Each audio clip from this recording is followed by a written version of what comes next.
All right.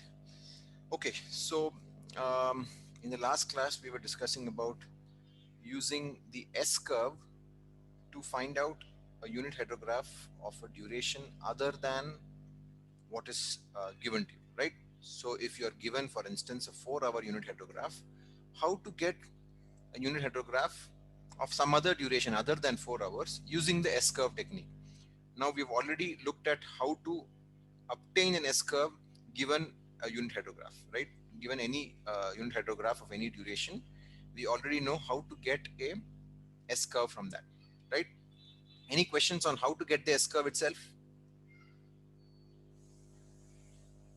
Any questions on that? Okay, so we'll assume that everybody knows how to construct an S curve, right? So now look at this problem statement, right? Uh, you're given the ordinates of a 4-hour unit hydrograph, and then you're you're supposed to use this to derive a 2-hour unit hydrograph for the same catchment. Okay, so if you remember from yesterday's discussion, we already saw how to get an integer multiple of this 4-hour unit hydrograph using the method of superposition. What was that? Suppose I have a 4-hour unit hydrograph and I'm desiring to obtain an 8-hour unit hydrograph from that. What I do is I simply lag the unit hydrograph, 4-hour unit hydrograph once, right, by 4 hours, and then add the two, right? I take one unit hydrograph and then lag it by 4 hours and add one more unit hydrograph to that. What I'm getting is a direct runoff hydrograph produced by 2 centimeters of excess rainfall in 8 hours. Since you want it for 1 centimeter of excess rainfall in 8 hours, which is what the unit hydrograph is, you divide it by 2. You add the unit hydrograph twice with the appropriate lag and then divide it by 2. That will give you a unit hydrograph for 8 hours. Similarly, for 12 hours, you do it 3 times. For 16 hours, you would do it 4 times, and so on, right? So in general, it's very clear what to do to go to an integer multiple of an existing unit hydrograph. Now, in this case, what you want is a fraction of the original time. Yes, somebody has a question. Okay, no. Was that a question somewhere? Anybody? I heard a microphone going on and then went back off. All right. Okay. So now here we want to go from a 4-hour unit hydrograph to a 2-hour unit hydrograph. Okay. So let me try to explain this using a figure. Okay. Please stop me if you have any questions. I'm going to draw it a little bit big so that it's easy to do this. Okay. So let us say I have the S curve from this 4-hour unit hydrograph. How do I construct the S curve? We've already discussed that last class. Not very difficult. So here I have, let's say, cubic meters per second.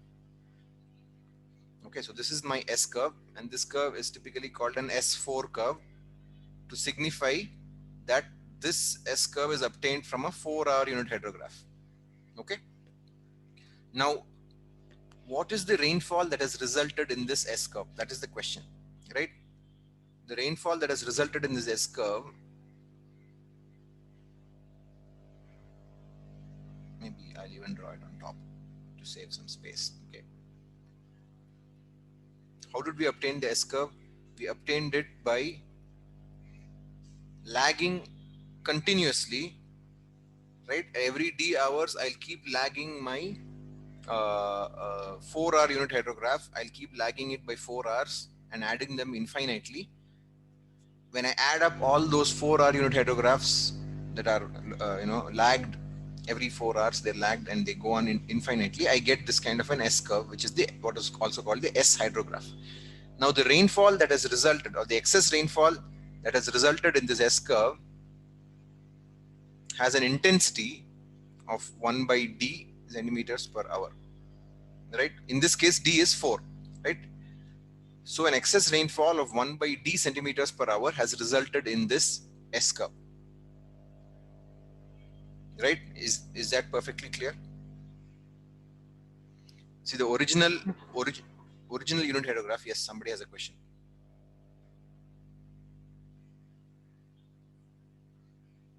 The original unit hydrograph looks something like this, right? Time on the x-axis, Q on the y-axis, and this was produced by 1 centimeter of excess rainfall in D hours. In this case, D was 4, right? 1 centimeter of excess rain in D hours means the intensity is 1 by D centimeters per hour. Okay. What have I done? I have simply added that infinitely. I add one more, and then one more, and then one more, and then keep doing that, right? I keep taking all of those and then keep adding them all up. I get this curve. Now this has this S curve is a result of an excess rainfall of intensity 1 by D centimeters per hour. Okay. What I want is a 2-hour unit hydrograph from this analysis. So what I'll do is I'll take the same S curve and lag it by 2 hours. Okay, so it'll look something like this. Right? I've tried to draw it a little bit better this time. So let us say instead of using the using this numerical from this problem, I'll just say in general some T hours, capital T, right? I have a D hour unit hydrograph. So this is my D hour unit hydrograph from which I've obtained an S curve. And now I want a T hour unit hydrograph. So I lag it by T, capital T, right? Okay, so now the second S curve that I've drawn will be just like I've drawn the excess rainfall intensity over here. It will start after a time equal to T, and it will also continue infinitely just like the previous one, right? So what is the rainfall intensity of this one? It will be 1 by D centimeters per hour. The excess rainfall intensity is the same for both S curves. The only difference is the second S curve is drawn with a lag of T hours.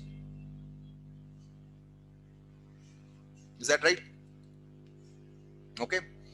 So now, if I subtract the second S curve from the first S curve, I subtract the second S curve from the first S curve, right? So let us say this one is curve A. Let's say this one is curve B. If I do A minus B, I will get some curve maybe that looks like this. I'm just drawing something. Okay, let's say it looks like this. So let us call this curve C. So C is simply A minus B. Okay. Now, what is the rainfall that has produced this curve C? The rainfall that has produced it is simply this remainder of duration T hours, okay, and of what is that? And of quantity or of excess rainfall amount of T by D centimeters, right? So if T by D centimeters produced curve C, how much will 1 centimeter produce? This curve C is the direct runoff hydrograph.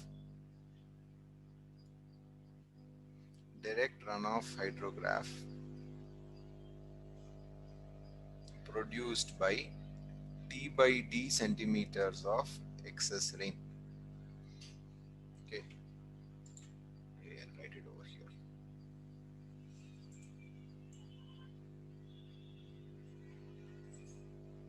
Right?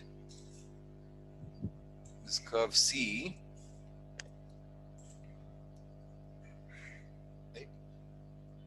This is the direct runoff hydrograph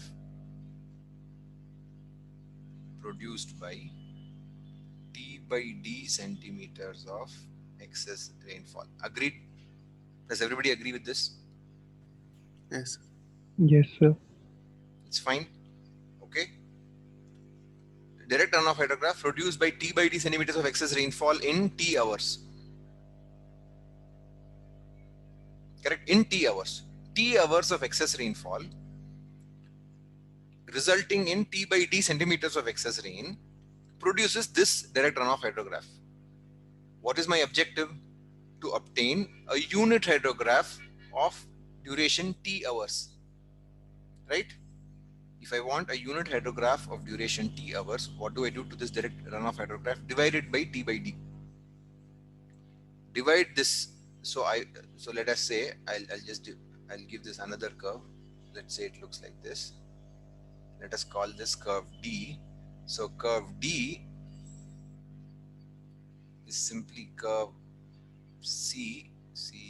CURVE divided by T by D centimeters.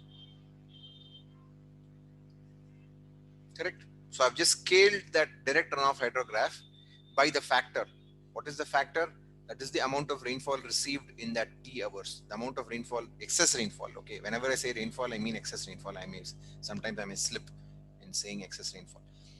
If I receive T by D centimeters of excess rainfall in T hours, which produces a direct runoff hydrograph called C, this curve C that I've drawn, then the unit hydrograph corresponding to that will simply be that curve C divided by T by D centimeters, right? Because we are again assuming that it's a unit hydrograph. It's a linear system. You can scale it up and down, right?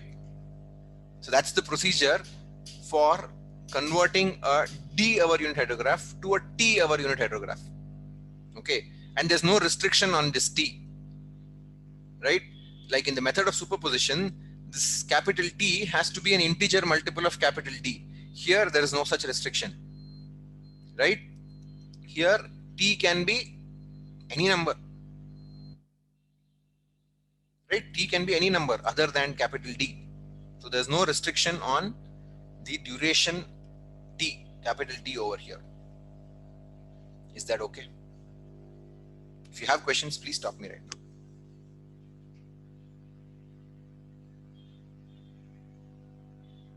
Okay.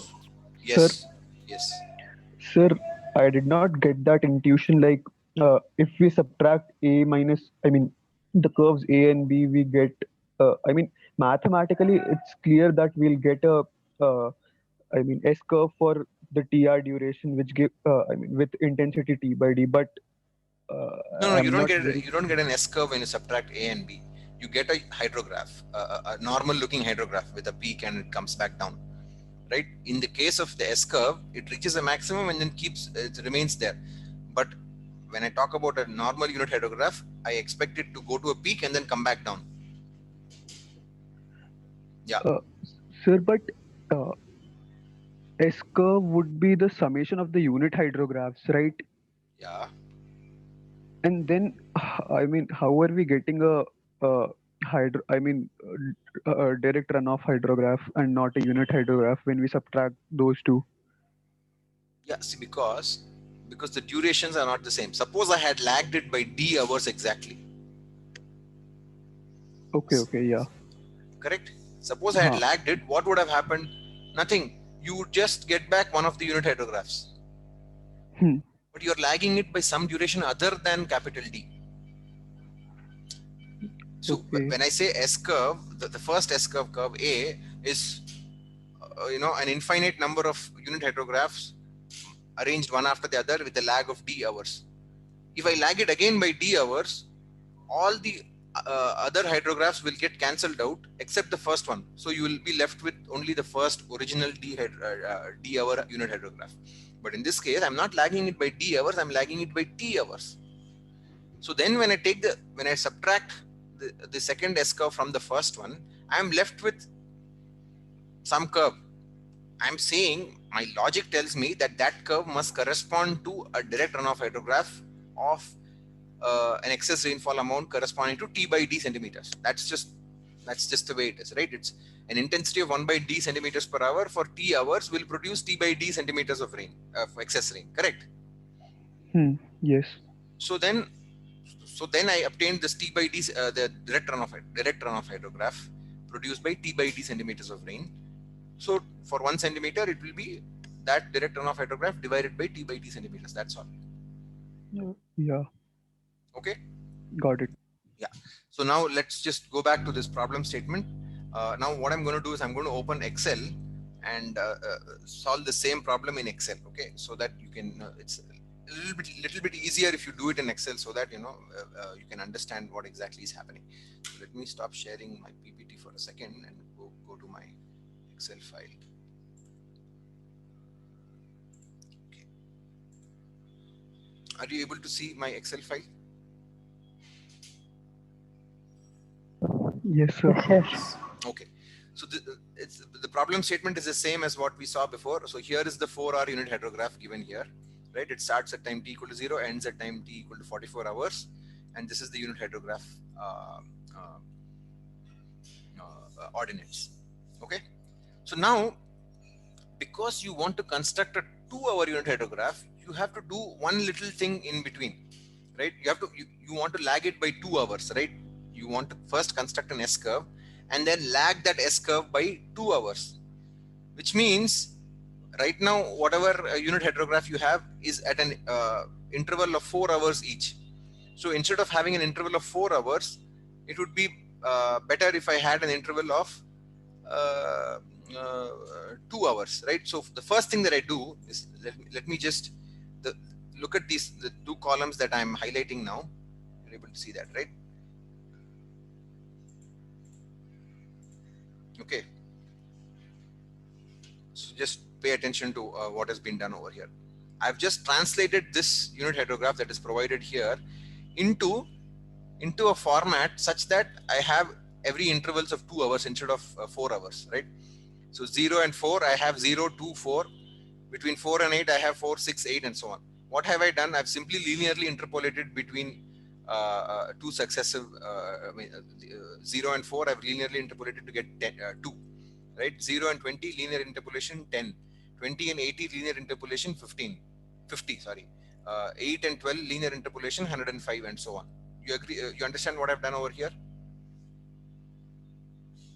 These two columns are okay, right? So I've simply expanded it out Yes, sir. into 2-hour intervals, okay, by linearly interpolating between two successive time steps. Okay. Now, what is the S curve ordinate at time t equal to 0? What will be the S curve ordinate at time t equal to 0? 0. 0, right?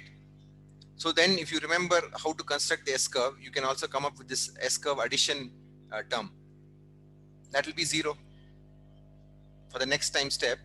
The S curve addition term will be 0. Correct? You remember the formula, right? S of t minus d. S of t equal to u of t plus S of t minus d, right? That's what we are doing over here. Okay. You can go back and look at yesterday's notes if you want. So then here I'm using a formula. What am I doing? Look at the formula. Formula is u of t plus S of t minus d. This is S of t minus d is giving me S of t, right? Okay, now I want somebody else to tell me what will be the value in the next row. Okay, who wants to go?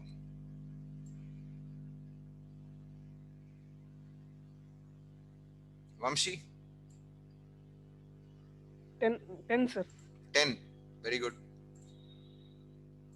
You see, oh, did I get something wrong there?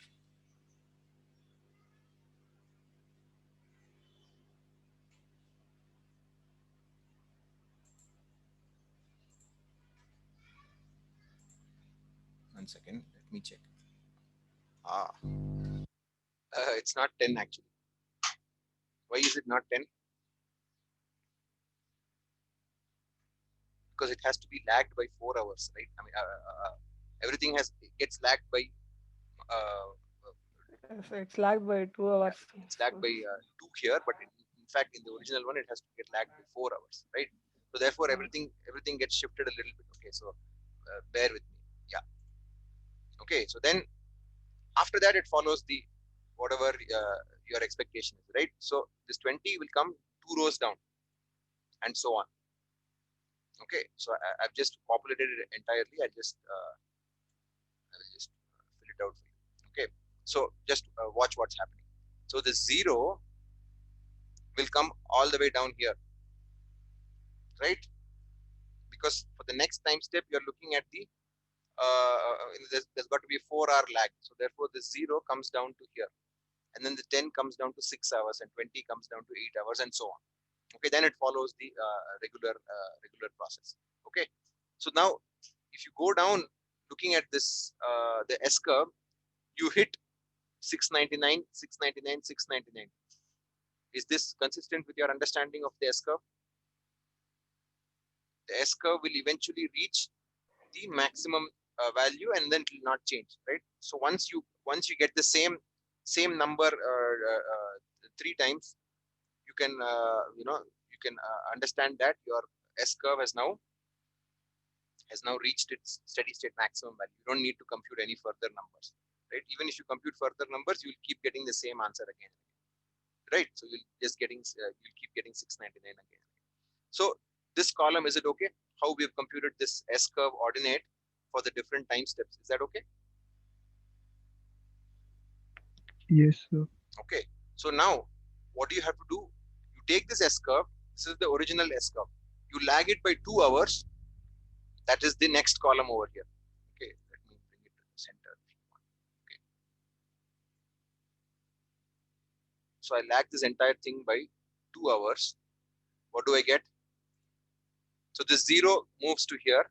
This 10 moves to the next time step, and so on, right? So everything gets lagged by 2 hours, right? You only have to lag it by 2 hours. Okay. So what should the next column be? Now I've got the 2 S curves, one corresponding to time starting at t equal to 0, the other corresponding to time starting at t equal to 2 hours. Now what should my next step be? What should the next column be? Okay, let's see who can answer this. Nikhil.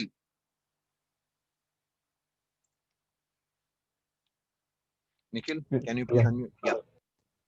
So what should be in this column I, the next column? U. Go ahead.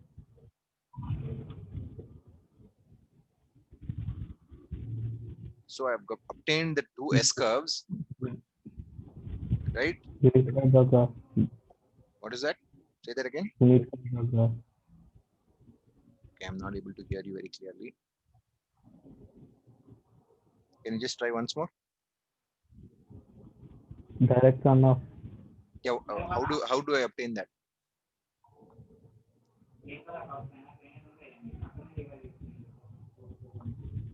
I have to subtract the second S curve from the first S curve, right? You get U with that. Okay, I'm not able to. Your voice is a little muffled. That's okay. Thank you. Yeah, you can mute yourself again. Okay. So I have the original S curve starting at time t equal to 0, and then the next S curve, which is lagged by 2 hours. So I have these 2 S curves. If I subtract the second S curve from the first, right? The one that I've lagged, I just subtract that from the first one. What will I get? I will get the DRH, or the direct runoff hydrograph, corresponding to T by D centimeters. So in this case, it will be capital T is 2 hours, capital D is 4 hours, right?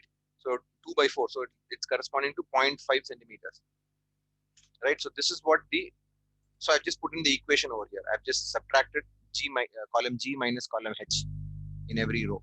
Okay. So this just subtracts out column G minus column H. It gives me the DRH. Then I obtain the unit hydrograph by simply dividing it by T by D. What is T by D? 0.5. You can see the formula over here, right?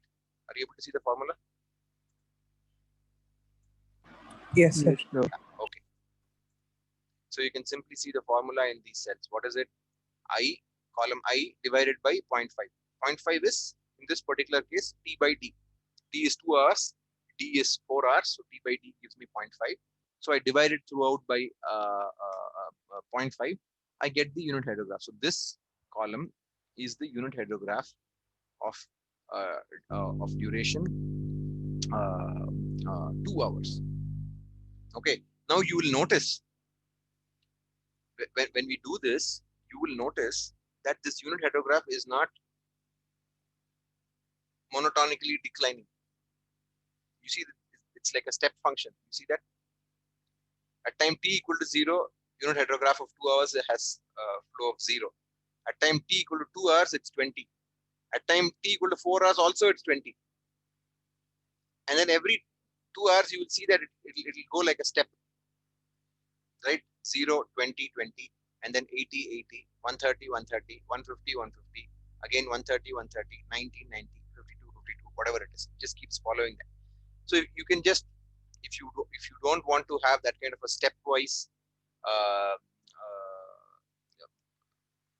unit hydrograph, you can simply smooth it out and just pass through the,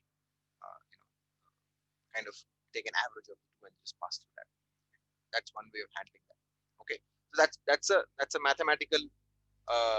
When you take these two curves and subtract and do all that, you end up with this kind of anomaly. But that's natural. That's just the way it is. Okay. Any questions? Sir, Yes.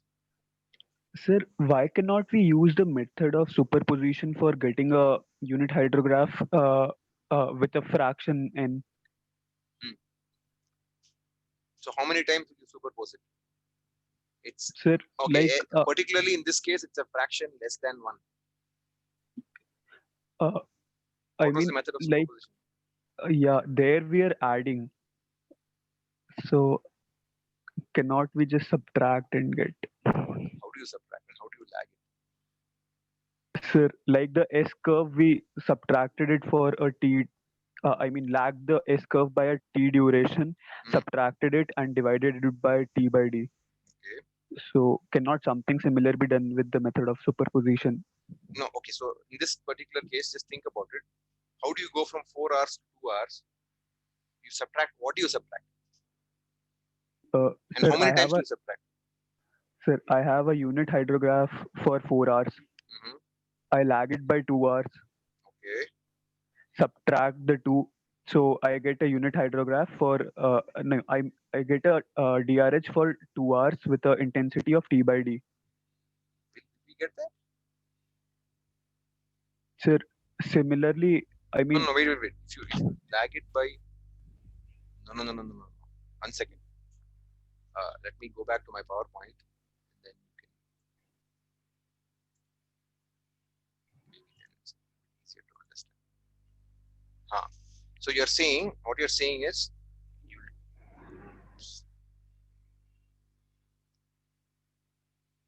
take your unit hydrograph of 4 hours and then lag it again by 2 hours. Okay, so this one was produced by this, next one was produced by this. So when you subtract 2, you'll be left with what will you be left with? 1 second. Let's understand this. So the first one is 1 centimeter in 4 hours. This is also 1 centimeter in 4 hours. So this will be 1 by 4 centimeters per hour. This one will also be 1 by 4 centimeters per hour. When you subtract 2, you will get, what will you get? 1 by 4 centimeters per hour for 2 hours, right? Yeah. So that will be how many? That will be half a centimeter per hour. Yes. Okay, and then you divide it by 0.5, you will get the same thing. Is that what you're saying? Okay. Yes, sir. Okay. But this is, see, the word superposition implies that you add, right? You impose one solution on top of the other and then add. So when you say subtracting, see, you have to do it numerically and see if you do get the same answer or a similar answer. Why don't you try it? Might be interesting, right? Yeah. Yes, sir. See, if you get, if you are, see, whether this method will work in general is the question that you have to ask yourself. And it may work for a particular example. You may get, numerically, you may get the same numbers. But the question that you need to ask yourself is whether you will get, whether this is a generalized approach that you can say for any given for any given duration. Okay, so what if I said, instead of from 4 to 2, if I asked you from 4 to 5, what would you do? 4 to 5 will just add, lag it by 1 hour and add it. Lag it by 1 hour and add it. No, if you lag it by 1 hour and add it, you know what you're going to get? You will get, so that's a problem there, you see. Okay, can anybody point out what the problem is in that? If you lag it by 1 hour and add the 2, you will get, you know what you'll get?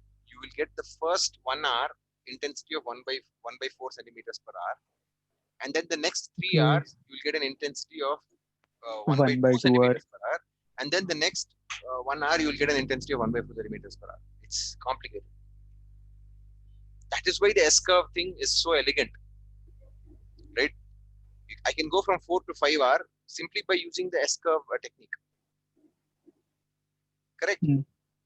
Yes. So there's a reason why it's done. I mean, I've not thought about the method of superposition, but now that we just talked through one counter example and it's gone, right? So the objective is that whenever you propose something as a solution, it should be generalized and applicable to a wide variety of situations, right?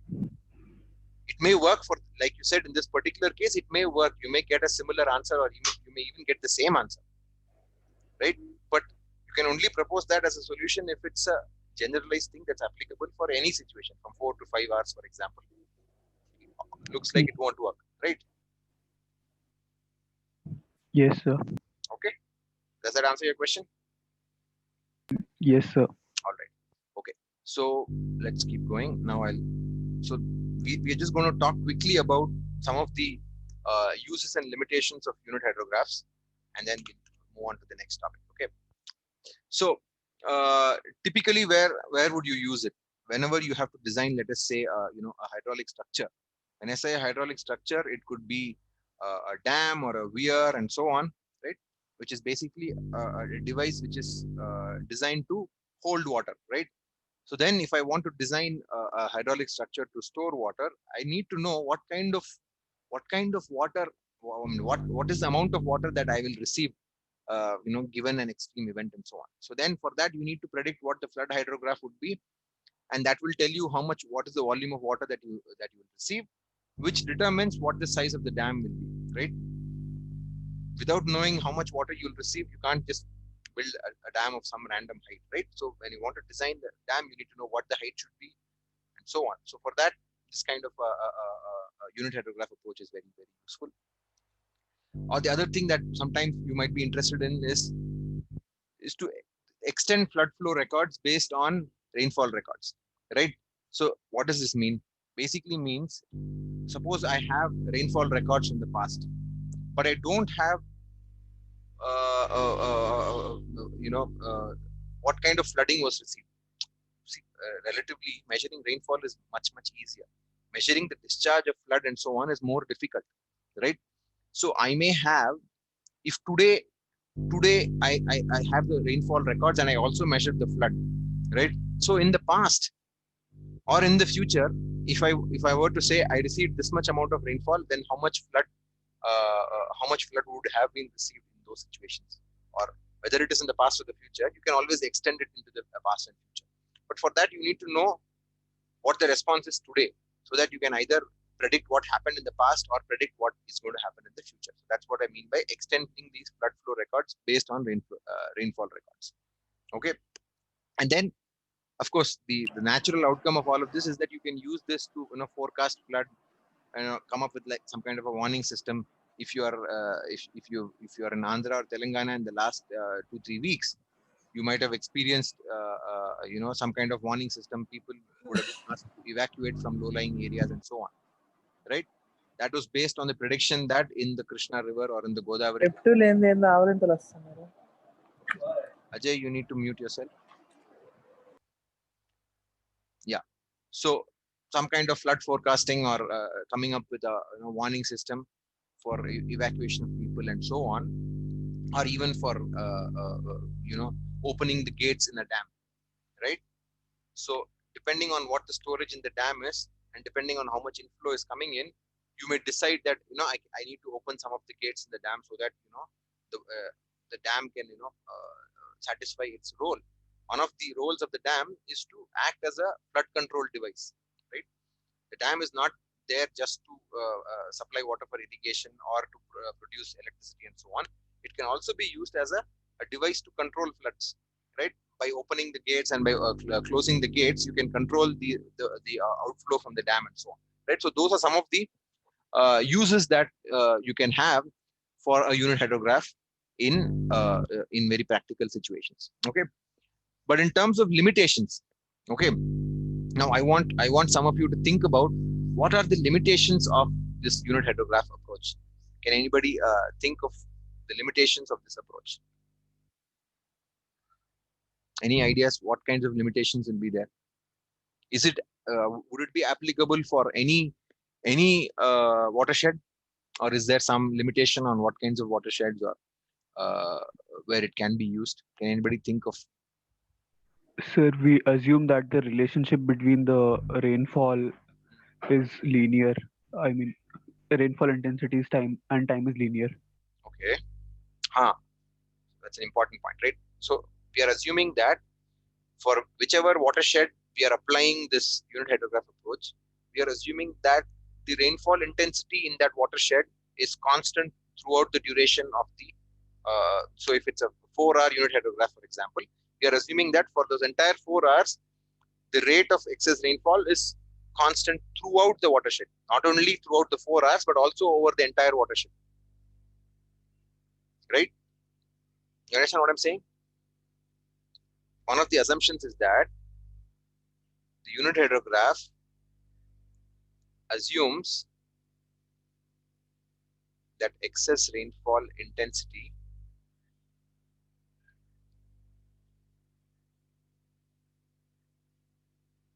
is uniform throughout the watershed or throughout the catchment. Not just throughout the catchment, but also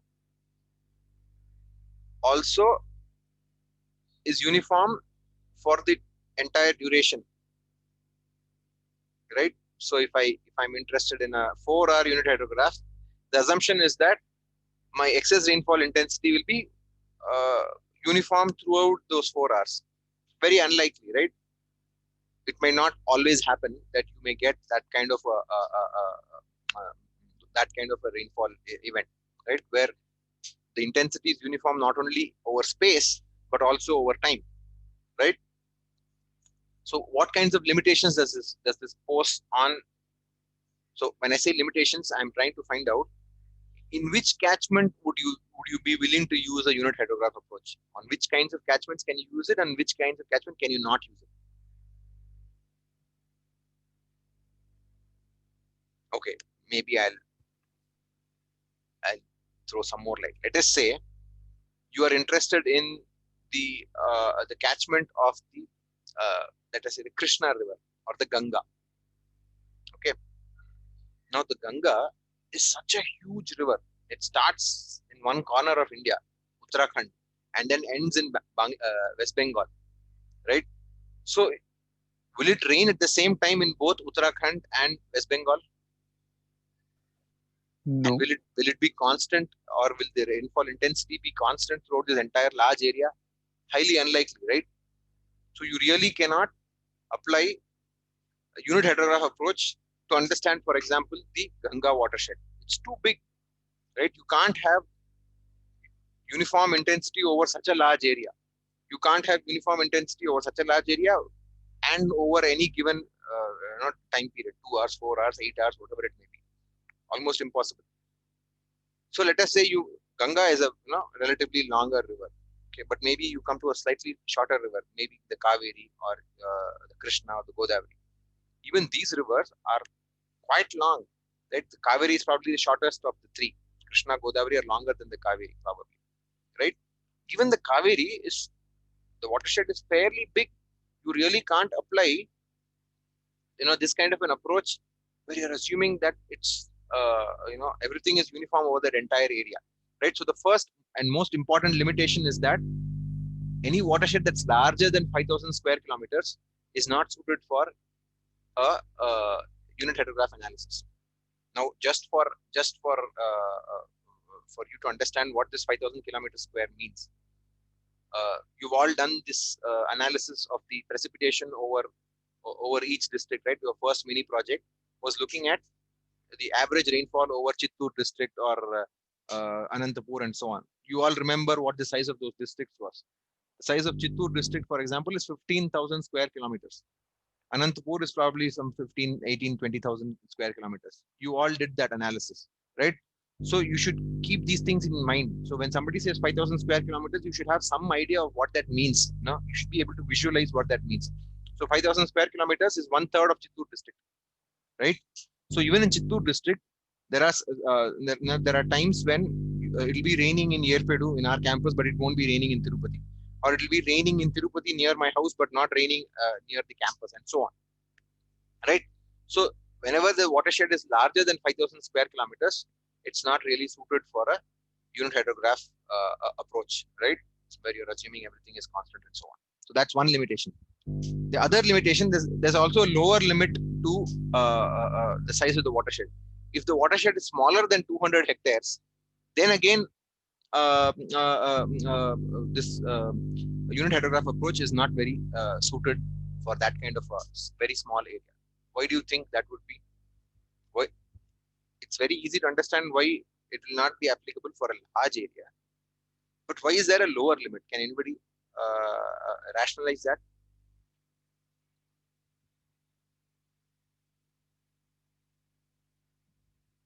Okay. So now here's the thing. When you go to a relatively small area, the number of factors that influence runoff given the rainfall event, number of factors that can change are very high, right? If I have a relatively small area, okay. So imagine within this 200 hectares, there are, let us say, a few farmers who are cultivating something. Okay, 200 hectares is a relatively small area. Okay, now depending on when this rainfall happens, if it happens in June or July, or if it happens in September or October, this watershed will behave very differently. Why will it behave differently? Because the farmers will be cultivating it. When they cultivate, what they usually do is around their farm, they'll raise the level of the bund, okay, so that the water will not flow out of the farm.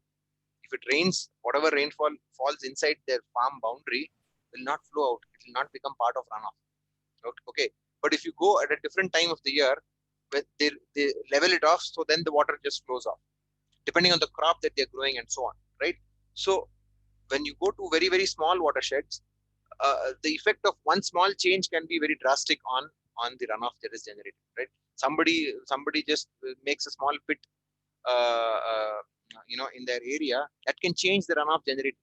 Same rainfall, you receive it when there is no storage there, and when there is storage, the runoff generated will be different. Although the area is the same, everything is the same, right?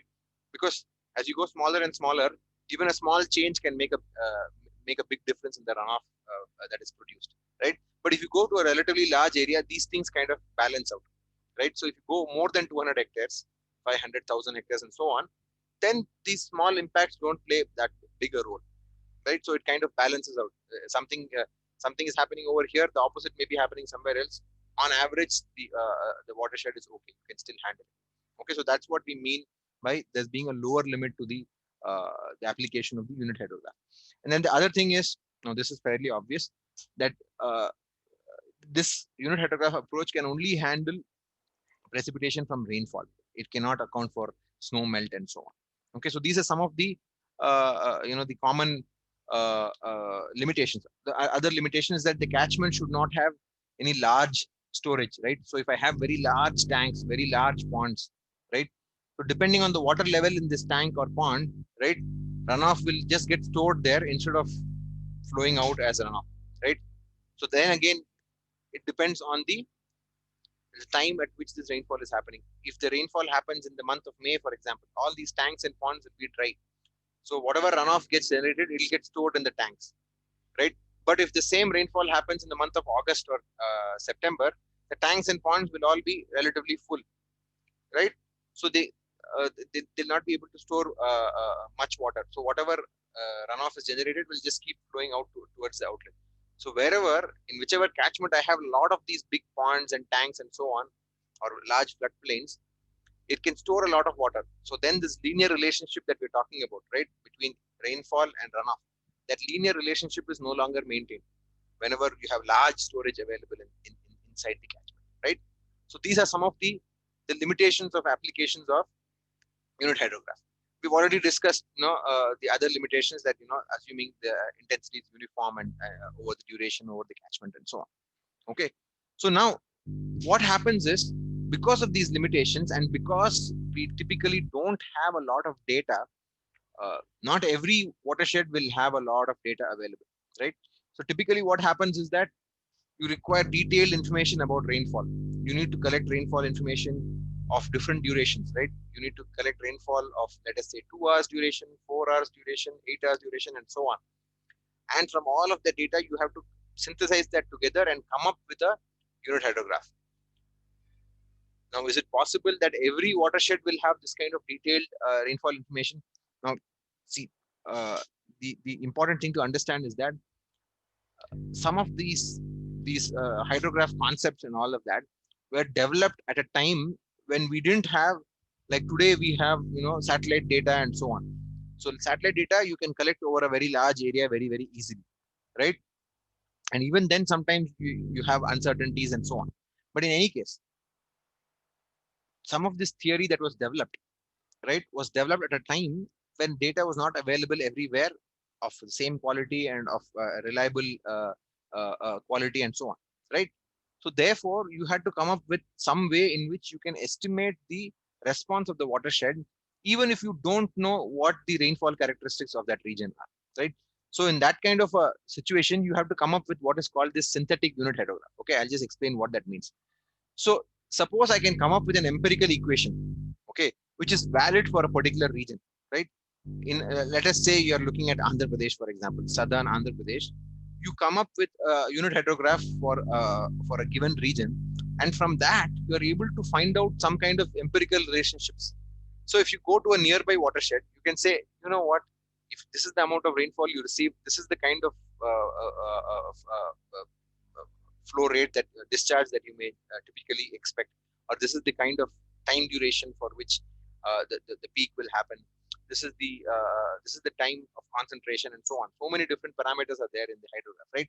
So what we do with these empirical equations is that you develop a hydrograph for a wide variety of catchments, and then you say, if this is the kind of catchment, then this is the kind of hydrograph that you can expect, right? Some kind of empirical relationship between the catchment characteristics. If the slope in the catchment is of a certain kind, then this is the kind of hydrograph you will have. This is the kind of time of concentration you will have, and so on, right? So many different synthetic unit hydrographs have been developed. The most popular one is what is called the Snyder unit hydrograph. I'll just show you a quick figure. So what we do is, for the different components of the hydrograph, we come up with empirical equations. So let us say this is the unit hydrograph, a typical unit hydrograph. So here I have QP, which is the peak discharge rate of the unit hydrograph. And then I have capital TP, which is the time to peak. QP is the peak discharge. Capital TP is the time to peak. Time to peak discharge. Okay. And then capital TB that you see over here is called the base time. It's capital TP. So there are empirical relationships for TB, TP, QP, and all of that. There's also okay. What is, maybe this is not very clear. I just explain what this is. TR, which is, TR stands for effective rainfall duration, right? TR stands for effective rainfall duration. And then you also see this small TP. Small TP, you see that small TP is basically starts at TR by 2 and ends at capital TP. Okay, you understand what I'm saying? So this okay, on this x-axis, I have, let us say, TR. TR is this duration, and then the peak happens at this point. This time is capital TP. The small TP is basically starting at the midpoint of this effective rainfall. Okay, so the small TP is called the lag time, sometimes also called basin lag. Okay, so there's lots of empirical equations available. You're not expected to remember these empirical equations. Okay, lots of coefficients, 2.6 times, whatever, and so on. Those kinds of empirical equations are available. They are available in the textbook. I'll probably send some of that material to all of you, and then you can just understand what it is. There's no point in memorizing it. Okay, we'll just talk about another. So just like we had the Snyder's unit hydrograph, which is a kind of a synthetic unit hydrograph, we also have other unit hydrographs developed by SCS. You know what SCS is, right? Soil Conservation Service. We use this SCS curve number method, right? The same SCS has also developed two types of unit hydrograph. One is called the dimensionless unit hydrograph. So this dimensionless unit hydrograph, basically what it does is it plots dimensionless time versus dimensionless discharge. Okay. Oops. I was supposed to have a figure there. Oh, I'm sorry. Okay. So there's basically there's a figure on the x-axis. I have T divided by TP. What is TP? Time to peak, capital TP. So I have T divided by TP on the x-axis and Q divided by QP. What is QP? QP is the peak discharge of the flow rate. So that these kinds of curves are available. It looks something like this. Okay. So what will be the value over here? The maximum value will be Q divided by QP, 1, right? And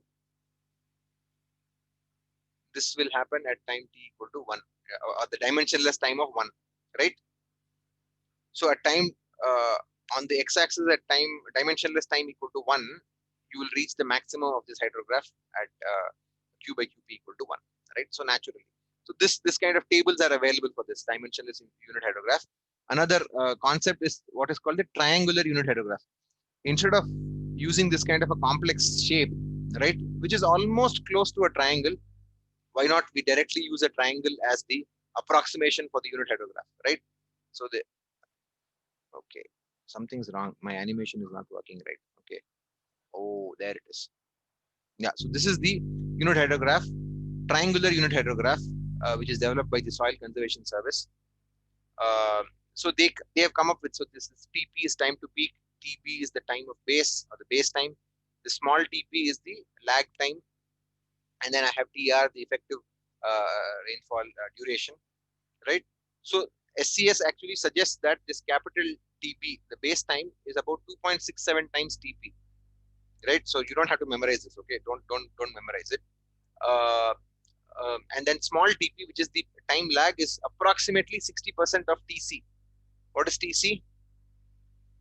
TC is time of concentration, right?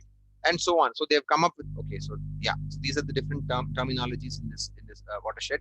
And then they come up with a because area under the curve is very easy, right? When it's a triangle, you can simply find the area under the curve. Maybe you should try this. Try if you are able to get this QP equal to 2.08 A divided by TP. Try if you can get this. Otherwise, we'll just talk about it in the next class. Okay, I'll derive this in the next class. Okay, I think we are out of time. Thank you very much. We will meet on Thursday.